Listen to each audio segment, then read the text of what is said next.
d'aluminium. On a des usines de fabrication des bobines en Grèce. Bon, le pointeur ne marche pas. En Grèce, c'est Elval, et en Angleterre, c'est Bridgnorth. Et ensuite, on a Elval Color, où on fabrique nos panneaux composites. On a aussi une usine d'extrusion qui s'appelle Etem. Donc ça, c'est notre avantage, notre point fort pour nos panneaux composites, c'est qu'on fabrique des bobines aluminium. Donc par exemple, ici, vous voyez une photo de notre usine Elval en Grèce. C'est toute une ville entière, comme vous pouvez voir, c'est très grand. C'est 600 000 mètres carrés de surface. Ici, on fabrique 500 000 tonnes à l'année. Et qu'est-ce qu'on fait dans notre usine? On fond de l'aluminium recyclé, on fait l'alliage qu'on veut faire, et on fabrique ces lingots qui pèsent 30 tonnes et 10 mètres de hauteur, qui sont chauffés à chaud dans des fours de très grande dimension, et ensuite ils sont laminés à chaud pour les transformer en des bobines aluminium. Une fois qu'on a les bobines, on les laque dans une de nos 5 lignes de laquage. Une fois qu'elles sont laquées, on fabrique les panneaux composites Étalbon. Les panneaux composites, c'est 2 bobines d'aluminium qui sont déroulées, et on fait une extrusion au milieu d'un noyau résistant au feu. On a pour l'architecture 2 types de noyaux. Le noyau FR, classement B, selon la norme européenne, et les noyaux A2, classés en combustible.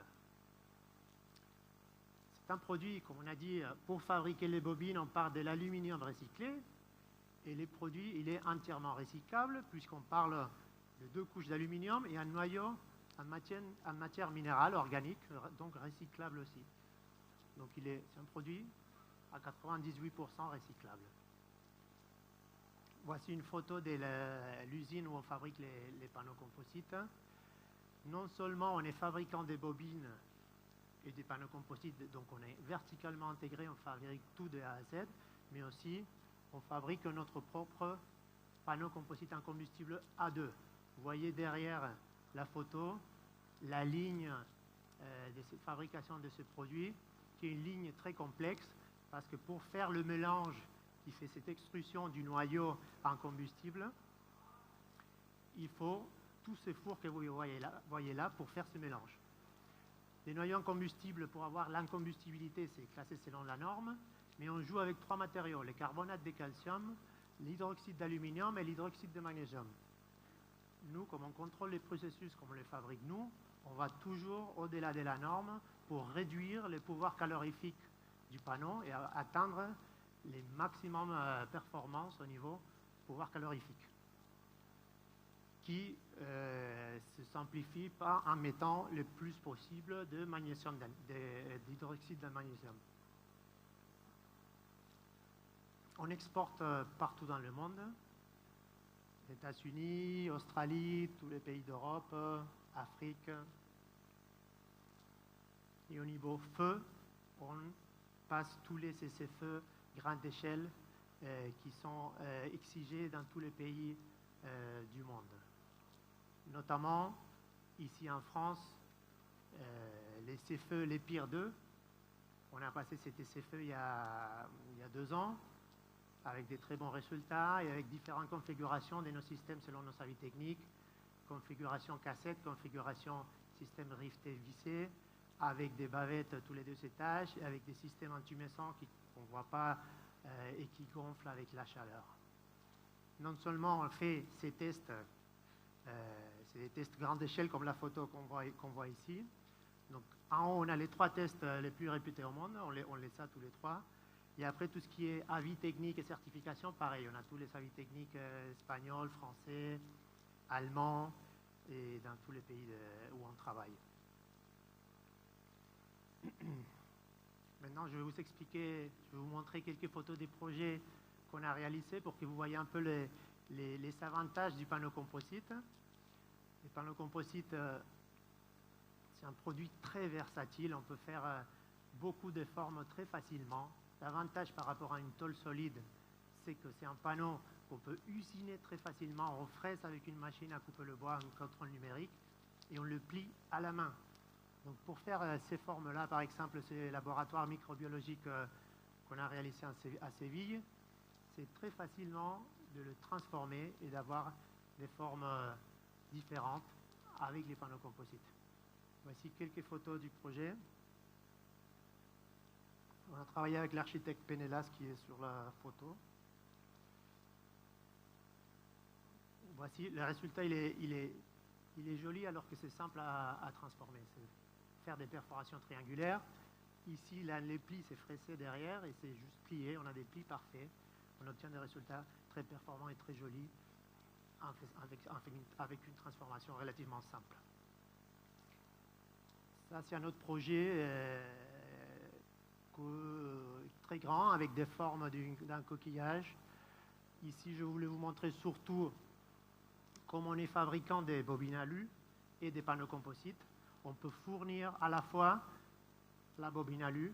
Pour ce projet, par exemple, on a fourni la bobine alu pour faire les systèmes joints debout, que vous voyez ici, qui est la première peau qui crée l'étanchéité du projet. Et on a fourni aussi les panneaux composites centrés qui font cette deuxième peau avec des différentes couleurs qu'on voit sur la photo. Un autre exemple de projet très différent, on va dire. Ici, on a fait un moule et on a fait avec de l'eau, de l'hydroformage, avec de l'eau sous pression, ces formes-là qui font 13 cm de boule. Et voici, vous voyez une photo du moule pour créer ces pièces. On a étudié, on a regardé, on a donné des garanties pour ces projets. C'est un théâtre aux Pays-Bas. Voici un autre exemple. C'est un exemple d'une petite maison réalisée à Madrid où tout est en panneau composite et Talbon. La solution initiale, c'était un tôle. Ils ont varianté tout en panneau composite. Ça, cette forme, c'est du panneau composite. Les perforations avec les plis, les lames et les cassettes verticales. C'est tout fait en panneau composite et Talbon parce que c'était plus facile à travailler et c'était l'architecte a voulu faire ces changements de tôle à panneau composite.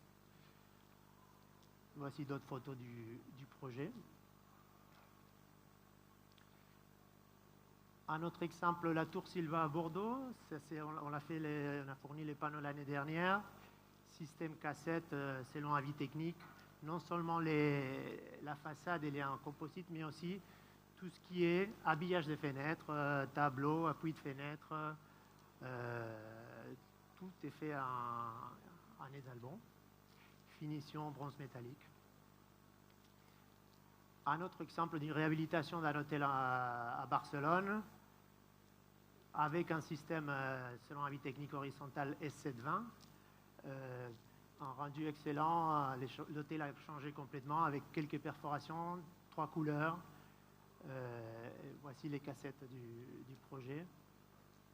Je vais un peu vite parce qu'il n'y a pas beaucoup de temps et beaucoup de projets à vous montrer. Des orbites à Athènes. Encore de l'étalbon en combustible.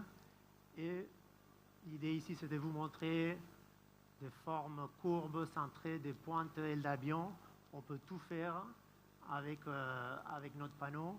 Il faut, oui, une ossature qui suit la forme, mais après, on vient très facilement habiller avec les panneaux composites et avoir un résultat exceptionnel.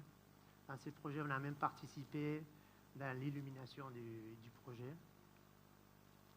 Voici les formes et les calpinages où vous pouvez voir les différentes pièces. Parfois c'est polygonal, parfois c'est centré. L'Aréna de Narbonne, pareil, c'est cette forme-là. On a développé la solution technique avec des notes de calcul, avec des systèmes d'ancrage spécifiques. Voici le prototype du projet, quelques photos des notes de calcul. On a cette forme d'accordéon en porte-à-faux et en faisant des systèmes cassettes, ça rigidifiait l'ensemble. Au début, le projet était prévu en tôle simple rivetée mais c'était très faible. Donc en faisant des cassettes, on donne la rigidité mécanique, et donc on peut faire cette forme-là, qui ne sont pas centrées. Dans ce cas-là, c'est des pièces droites, mais avec les rayons de courbure très grands, on arrive à avoir cet effet courbe avec des cassettes à facettes. Les technocampus d'éléments, c'est un projet magnifique avec une de nos finitions haute brillance, c'est du blanc haute brillance. Il n'y a pas de couleur sur la photo, il y a une seule couleur, c'est du blanc haute brillance, mais les reflets sont magnifiques. C'est des pièces pyramidales. Voici une autre photo. Ici, l'architecte a voulu, comme c'est les technocampus acoustique, il a voulu faire l'effet des salles anéchoïques d'acoustique avec les pointes sur la façade aussi. On a été première page sur Bardache Info, la dernière apparition, en novembre. Et voici le complexe des différentes couches qui comportent la façade avec un plateau de bardage, des l'isolant, encore du bardage et un système spécifique aussi. On a fait une note des calculs pour le système d'ancrage à la façade de ces pièces-là. Encore quelques photos. Voilà. Cet été, il y aura la America's Cup, la course des bateaux Formule 1 à Barcelone. Ils sont en train de changer tout le port de Barcelone. On est en train de faire trois gros projets sur le port de Barcelone, et un desquels, les shopping Mare Magnum à la fin des Ramblas. Je ne sais pas si vous connaissez Barcelone. Finition en Odyssée bronze brossé, et notre catalogue nuancier Alpha et Atom, pardon. Excellente aussi, et les reflets sont magnifiques, et des pièces pyramidales. C'est quatre triangles qui sont avec des retours vers l'intérieur et qui sont vissés en formant cette pyramide. Voici quelques photos, ça va être les Time Out Market de Barcelone. Donc une finition en Odyssée dans ce cas. Nous avons fourni les plaques pour l'hôtel Sheraton 4 étoiles à Mérignac. Pareil, ici c'est droit, les plaques sont droites et s'adaptent à la forme. Les rayons de courbure étaient assez grands, donc on s'adaptait à la forme du bâtiment, comme ça. Mais aussi la surtoiture, il y a une surtoiture, on voit ici la piscine qui est à un dernier étage, donc la surtoiture par derrière. Pareil, nos panneaux s'adaptaient à la courbe du projet. Voici la tour la plus haute de Chypre, encore une fois avec du lait Albon en combustible A2 et avec des formes aussi centrées. Voici une photo d'une des pièces. Il y a différentes façons de faire ces centrages. Celle-ci, c'est une manière de faire une cassette centrée. Quelques photos en plus. Et pour finaliser, je vous montre la tour Piraeus en Grèce, encore avec des laits Albon en combustible. Et ici, on a réussi, c'était des modules préfabriqués, comme souvent dans les tours, où il y a la menuiserie et il y avait deux parties qui, originellement dans le projet, c'était des systèmes, des profils extrudés. Par des questions de poids, finalement, ça a été varianté du système profil aluminium extrudé à une solution avec une ossature et des laits Albon A2 en combustible, qui, au niveau des kilos, il y avait moins de kilos, donc plus optimisé et plus pour cette façade. Voilà, je vous remercie, merci beaucoup.